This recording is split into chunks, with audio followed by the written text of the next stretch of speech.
Hoy analizamos cuál es la imagen que los medios de comunicación en Costa Rica suelen difundir sobre las personas con discapacidad y cuáles son los retos que tenemos como sociedad para cambiar las percepciones estereotipadas sobre ellas. Analizaremos este tema a partir de una persona adulta con discapacidad muy famosa en Costa Rica que falleció recientemente y que se convirtió en un personaje público. Se trata de Mario Gilberto Solano, a quien se le conoció en el país como Marito Mortadela. Iniciamos de inmediato con esta edición. ¿Quién fue Mario Solano y por qué se convirtió en un personaje reconocido casi por todos los costarricenses? En el siguiente sondeo conocemos la opinión pública con respecto a Marito Mortadela y al volver en entrevista de estudio hablamos sobre las pautas que debemos tomar en cuenta para evitar difundir información con estereotipos con respecto a las personas con discapacidad. A Mario Gilberto Solano Quirós lo convirtieron en un elemento identitario del paisaje urbano de San José. El cariño de la gente, los medios de comunicación y algunas figuras políticas hicieron de este hombre con discapacidad un personaje público. El 2014 vio apagarse la vida de este josefino de 58 años, a quien Costa Rica recuerda como Marito Mortadela. Durante décadas, la avenida central de San José albergó a Mario y su guitarra. Hacia sus últimos días, su vida se convirtió en tema de interés para muchos costarricenses. Pero, ¿qué conocimos sobre Mario Solano? Muy poco, nada más que era un ícono de la ciudad. De que pasaba tocando la guitarra, digamos, ahí en San José. Normalmente estaba en lo que era la avenida central. La costumbre que tenía de abrazar a la gente y lo del co-parade, nada más. Que quería mucho a la vaca que tenía, que no dejaba que nadie la tocaba y ya. Que tocaba como la guitarrilla ahí en San José. Todo el mundo lo conocía a nivel de San José. Sí, una vez me pasó como un vacilón que estaba sentada yo en la Plaza de la Cultura y llegó y me abrazó y fue muy incómodo porque la gente se empezó a reír y a mí me daba miedo. Bueno, que era muy popular en la avenida central. Por fuera los años se notarán, pero Mario será un eterno niño y eso lo comprobamos porque nos costó que se concentrara para entrevistarlo. Después de esta información, estamos de vuelta en estudio para profundizar en este tema y encontrar las respuestas del por qué no solemos ver a las personas con discapacidad en los medios de comunicación difundiendo sus opiniones y por qué cuando aparecen en los grandes medios suele deberse a noticias que más bien refuerzan estereotipos y violan sus derechos. Nos acompaña en estudio José Blanco del Consejo Nacional de Rehabilitación y Educación Especial, quien nos ayudará a profundizar en este tema y a dar principales pautas para el manejo de la información y de la imagen de las personas con discapacidad. Invitamos también a personas del movimiento de personas con discapacidad, específicamente del Comité de Información de sus organizaciones. Lastimosamente tuvieron un imprevisto y no pudieron acompañarnos, pero estaremos aquí abordando este tema con José. José, en el caso de Mario Solano, conocido como Marito Mortadela, lo primero que sabemos de él es, bueno, se le pinta como un personaje colorido de San José, lo cual pues no está mal, ¿verdad?, que se le reconozca como tal, pero ¿qué suelen ser esos principales errores que cometen los medios de comunicación cuando hablan de personas con discapacidad? Bueno, se va a dos extremos. Uno es el de la lástima, ¿verdad?, que el pobrecito, entonces la nota con esa música de violines que dan ganas de llorar, ¿verdad?, con solo la música, ¿verdad?, y nos vamos a ese extremo, ¿verdad?, entonces buscamos tomas generalmente en picada, ¿verdad?, donde se ven chiquiticos y bueno, reproduciendo esa imagen de que pobrecito las personas con discapacidad, hay que ayudarlos, que injusticia, ¿verdad?, cómo es que Dios permite estas cosas. Esas notas pasan, y pasan muchísimo, ¿verdad? Y nos vamos al otro extremo, de convertirlos en superhéroes o en heroínas, ¿verdad? Y entonces dicen, a pesar de su discapacidad o a pesar de sus condiciones, pudo hacer tal cosa, pudo competir en atletismo, en silla de ruedas, pudo nadar, qué sé yo, o a pesar de eso estudió, o a pesar de la discapacidad de trabajo. Entonces se va a los dos extremos, se sensacionaliza la imagen de la persona con discapacidad y se le niega su condición humana, ¿verdad?, su condición de persona humana. Y la parte más esencial que tiene que ver con su dignidad de persona, de sujeto, de sujeta, se le invisibiliza, se le niega. Porque al igual que todas las demás personas, las personas con discapacidad pues tienen sus características particulares, ¿verdad? dependiendo de la socialización de esa persona en particular, de las condiciones de su familia, etcétera, de sus gustos, de sus habilidades, de sus limitaciones, tiene preferencias sobre unas cosas y no sobre otras, le gusta un equipo de fútbol o no, igual que todas las demás personas, ¿verdad? Entonces esa parte humana se le niega y se lleva a los extremos, como le mencioné. Y en el caso de Mario, bueno, es una persona adulta, era una persona adulta con una discapacidad intelectual. Sin embargo, era recurrente la asociación con que era un niño, ¿verdad? Sí. O que mantenía la inocencia de característica de la niñez. Esto es otro de las características principales en cuanto a estereotipos, ¿verdad? De personas con discapacidad, particularmente en el caso de personas con discapacidad intelectual. ¿Cómo podríamos evitar esto? ¿O qué decirle? Bueno, medios de comunicación, dejemos de hacer eso porque la dulzura que tiende a asociarse, ¿verdad? Lo que hace es repercutir en la imagen de esa persona. Claro, hay una eterna infantilización, ¿verdad? A veces llaman a la institución, una madre de familia, un padre de familia, ocupamos que nos ayuden con nuestro chiquito, ¿y cuántos años tiene su chiquita? Tiene 45, por ejemplo, ¿verdad? Por ejemplo. Con el caso de Mario, ¿qué apellido es? Solano. Sí, es un personaje que uno recuerda de siempre, ¿verdad? De San José, que se le infantilizó eternamente, ¿verdad? Y era una persona adulta, habría que preguntarse si tuvo acceso a educación, ¿verdad? En un país en el que se supone, digo se supone porque es un derecho que no está 100% cumplido, o sea que las personas todas tenemos derecho a accesar a servicios educativos, habría que preguntarse si él los tuvo, habría que preguntarse si tuvo una familia en la que se le brindó, por ejemplo, las posibilidades de una alimentación adecuada, si pudo, ya siendo adulto, tener acceso a opciones laborales. Así es. ¿Verdad? Alguien podría decir, pues que no pueden, ¿no? Sí pueden, claro que pueden, claro que pueden. Si los medios, algunos, los comerciales, explotaron su imagen, ¿verdad? Porque cada nota que sacaban, supongo que les subía el rating. Así es. Y Entonces, por aquí vamos a hacer una pausa, José, y cuando volvamos del corte vamos a analizar también esas necesidades de las personas con discapacidad que están, ¿verdad? que no están siendo satisfechas y que normalmente no se habla de ese tema, ¿verdad?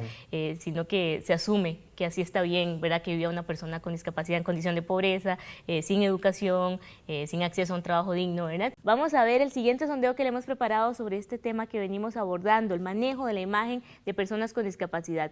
Preste la atención. A Mario el cariño de la gente le valió durante años la limosna de unos cuantos y la atención de otros. Lo que nunca conocimos fue por qué Mario, como muchas otras personas con discapacidad, vivió en condiciones de pobreza. ¿Por qué no accedió a educación, a una atención de salud digna o a una pensión? Yo quiero que me ayuden con una pensión, a ver qué hago. Muchos lamentaron su muerte. Pocos reaccionaron hacia la injusticia que Mario y muchas otras personas con discapacidad enfrentaron y siguen enfrentando. Este costarricense que vivió en Goicoechea gozó poco de las virtudes que la fama puede traer. La lástima no da de comer, ni potencia el desarrollo de las personas. Extrañar su presencia debería convertirse en un motor de cambio social. Pues da mucha pena por todo lo que él significaba para la ciudad y porque siempre estaba ahí. Sí me sorprendió, digamos, solamente. De una persona que quizá no era llegada a mí, pero que sí impactó más que todo mediáticamente, más que personalmente a la mayoría de la población costarricense. Y nada, como que lástima. Y ya. Sí, feo, porque sí duele, porque era un personaje sobresaliente del centro, ¿verdad? Como sorpresa, yo sabía que estaba mayor y demás, pero pues no sabía como que estuviera enfermo. Me dolió bastante, porque era una persona muy humilde, muy sencilla. Marito Mortadela se convirtió en un estandarte de la vida en la capital, especialmente en la Avenida Central en San José. Su fama le llevó a hacer noticia en medios tanto escritos como radiales, televisivos y electrónicos. Pero esa fama, ¿qué consecuencias trajo a la vida de Mario y por qué su estado de salud hacia el final de su vida, así como su fallecimiento, se volvieron noticia? ¿Cuáles suelen ser las reacciones comunes de las personas sin discapacidad ante este tipo de informaciones y cuál es el trato que les dan a las personas en condición de discapacidad? Seguimos hablando de este tema, está con nosotros José Blanco, lo veíamos en el bloque 1, si usted nos acaba de sintonizar, le cuento que es representante del Consejo Nacional de Rehabilitación y Educación Especial. José, hablábamos en el primer bloque de esos errores comunes, ¿verdad? Y de los estereotipos que los medios de comunicación tienden a difundir. Las reacciones de la gente normalmente hacia Marito y hacia las noticias se podían leer en los comentarios, por ejemplo, en noticias en línea, las mismas notas televisivas, ¿verdad?, donde las personas opinaban con respecto a Mario. Normalmente es una visión lastimera, ¿verdad? Ay, pobrecito Mario, yo le ayudo a Mario, o él me cae bien porque pobrecito, ¿verdad? Esas tienden a ser las reacciones. Nosotros como audiencia, como sociedad, como costarricenses, ¿qué es lo que tenemos que tomar en cuenta para no tener este tipo de reacciones también, ¿verdad? Porque estamos secundando esos estereotipos que recibimos con nuestras mismas acciones, ¿verdad? Bueno, Marito, ¿verdad? Es víctima de una sociedad perversa. Es decir, Mario era altamente vulnerabilizado, ¿verdad? Por su situación de pobreza, ¿verdad? Y esta situación de pobreza además acrecentaba su discapacidad porque estaba en un entorno que era absolutamente ajeno, adverso, ¿verdad? Hostil incluso. A mí me tocó ver a Marito cuando estaba con su guitarra ahí haciendo eso, ¿verdad? Pero la gente lo que le daba era una limosna, se reía a costa de él, ¿verdad? Y le echaban ahí unas monedas como limosna. Como mencioné anteriormente, esto atenta contra la dignidad humana de cualquier persona. Y los medios, digamos que desgraciadamente caen en ese juego de reproducir una imagen de siglos atrás, ¿verdad? De que a la persona con discapacidad hay que darle limosna. No, la sociedad tiene una deuda enorme con la población con discapacidad y tiene que ver con darle oportunidades, como dije antes, de educación, porque la educación es el potenciador social, ¿verdad? Que permitiría pues, un empleo que le permita ganar su sustento, que le permita acceso a servicios de salud dignos. No sé en qué condiciones de aseguramiento estaba él y tampoco sé qué tipo de enfermedad tenía, ¿verdad? Pero sí pareciera evidente que no tenía esos servicios de salud adecuados. Y cómo nosotros también exigir que la información que recibimos sea apropiada, ¿verdad? ¿Cuáles son las herramientas? El Consejo Nacional de Rehabilitación es el ente rector en discapacidad y debe tutelar que los derechos de las personas con discapacidad se cumplan. Como sociedad, si estamos viendo noticias que reproducen este tipo de contenidos, ¿qué podemos hacer para acabar con ello, verdad? Lo primero es no consumirlos. O sea, si estamos viendo una publicación en cualquier tipo de medio masivo que atenta contra la dignidad de una persona, contra sus derechos, lo primero es no consumirlo.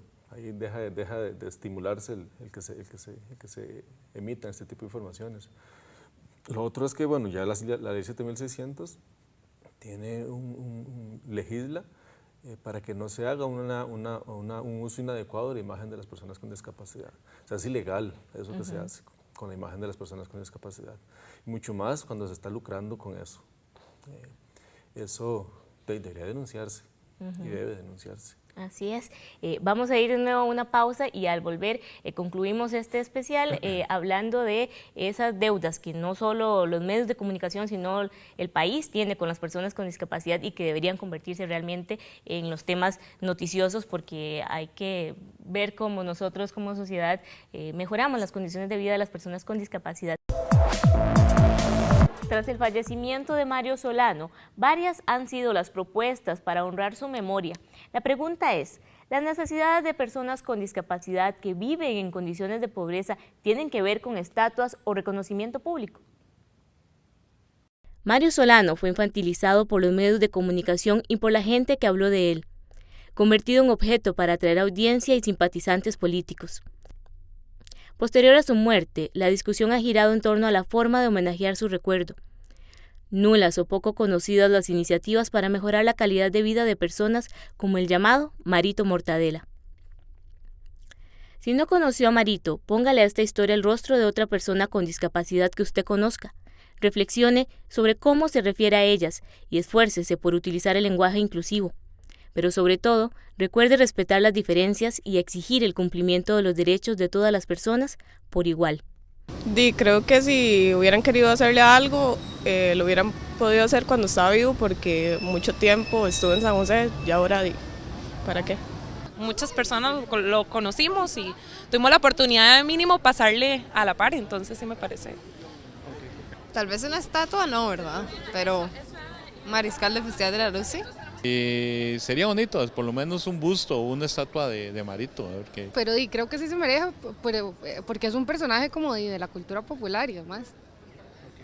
Bueno, sería interesante que sea en el Festival de la Luz, porque él era una persona pues importante para la ciudad. Más que una estatua, tal vez una placa podría hacerse, digamos, en San José, en nombre, digamos, de Marito que estuvo ahí. Habría que ver qué deciden las autoridades con respecto a eso. No sería indiferente para mí. Para concluir este especial en el que estamos rompiendo con los estereotipos de personas acerca de las personas con discapacidad, hablaremos sobre las acciones que usted y yo podemos tomar para contribuir a romper las brechas entre las personas con discapacidad y el resto de la población. Nos sigue acompañando aquí José Blanco. Sabemos que en Iberoamérica solo 2 de cada 10 personas con discapacidad tienen un trabajo formal, primero. Y además de eso, en el caso de personas con discapacidad intelectual, como lo era Mario Solano, solo una cuota muy reducida accede a educación superior más allá de la educación especial en primaria. ¿Qué debe hacer el Estado? ¿Qué debemos exigirle? ¿Cómo ir rompiendo, verdad? Porque es un círculo vicioso. Aceptamos que Marito recibe 5.000 colones de limosna diarias, ¿verdad? Y con eso vive, que no tiene una pensión, que no accedió a un centro de atención para personas adultas con discapacidad, por ejemplo, que es una de las opciones que pudo haber tenido. ¿Qué debemos denunciar? ¿Qué debemos hacer? ¿Cómo, por ejemplo, el Consejo de Rehabilitación puede hacer rectoría en ese tema? Es complejo, muy complejo, pero a ver, empecemos por lo más básico, el acceso a los servicios educativos. En Costa Rica el nivel preescolar también es obligatorio y resulta que es en el nivel de la educación en el que más excluidos están los niños y niñas con discapacidad. Y resulta que es fundamental para obtener éxito después en primaria y ni qué decir de secundaria. Es decir, esa estimulación que inicia en los primeros años de vida, de la primera infancia, es fundamental. Pero resulta que si llega un niño con discapacidad, por decir algo intelectual, cognitiva, a un centro educativo regular, ¿verdad? Del pueblo, al que tiene derecho a ir, puede ser que muchas veces los mismos padres y madres de familia de los otros niños digan, ¿por qué tiene que venir aquí si esta no es la escuela de educación especial? No, es que tiene derecho a estar ahí, y tiene derecho a recibir los mismos servicios educativos. Porque como lo dije antes, si estamos fuera del sistema educativo, después no vamos a tener acceso ni a un trabajo digno, ni a, por ejemplo, educación superior o técnica y demás servicios que también tienen derecho las personas con discapacidad, al igual que todas las demás personas, se ven excluidos de esos. ¿Qué tenemos que hacer? Denunciar. Y tal vez en primera instancia, antes de empezar en eso, porque muchas veces denunciamos a los demás, pero no vemos para adentro, ¿verdad? Revisarnos cuáles son nuestras actitudes con respecto a cómo percibimos y cómo vemos a las personas con discapacidad. Además, en este aspecto, no solo es qué se dice y qué no se dice, sino cómo se dice.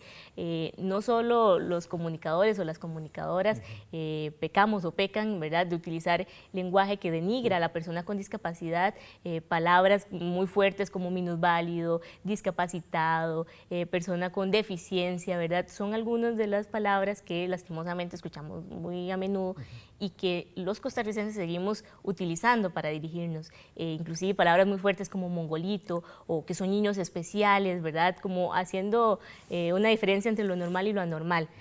El Consejo de Rehabilitación también tiene pautas para determinar qué es correcto y no en cuanto al lenguaje. ¿Cómo la gente puede acceder también a esta información? Bueno, comunicándose al Consejo, ¿verdad? En primera instancia, en el Consejo se le puede brindar información sobre la forma correcta de referirse a la población con discapacidad, pero tal vez lo resumimos de una vez, o sea, es persona con discapacidad, es lo que está regulado inclusive a nivel internacional. Ni mongolito, ni retardado, que era un término muy usado, y en términos muy peyorativos, ¿verdad? Ni discapacitado, ni lisiado, ni ninguna de esas otras, o sea, es persona con discapacidad. Y la discapacidad inclusive no está en la persona, hasta eso tenemos que irlo evolucionando. O sea, inclusive se está hablando ya en algún sector del movimiento de personas con discapacidad, de personas con diversidad funcional. Y en esa categoría pues entraríamos todos los demás, porque todas las personas funcionamos de manera distinta. Entonces creo que aquí tenemos que empezar primero por cada uno y cada una, ¿verdad? Por revisarnos nuestros valores, revisar la percepción que tenemos de los demás, y vernos nosotros en esa percepción también. Y después, claro, hacer denuncia, no consumir productos comunicativos que denigren la imagen de las personas con discapacidad, hacer valer los derechos. Por ejemplo, es súper común ver cómo la gente abusan de las zonas de parqueo reservadas para la población con discapacidad y no pasa nada. O sea, la gente lo hace con toda la, perdonándome el término, con toda la cara barrada, ¿verdad? Se estacionan y no pasa nada, ¿verdad? Inclusive muchos y muchas en las filas preferenciales buscan cómo meterse, ¿verdad? Que empieza, bueno, es un trabajo que empieza desde nosotros mismos. Claro, sí. Así es. Muchísimas gracias, José. Lastimosamente, pues se nos acaba el tiempo. Recordar a la gente, persona con discapacidad, esa es la forma general y aceptada de decirlo. Así que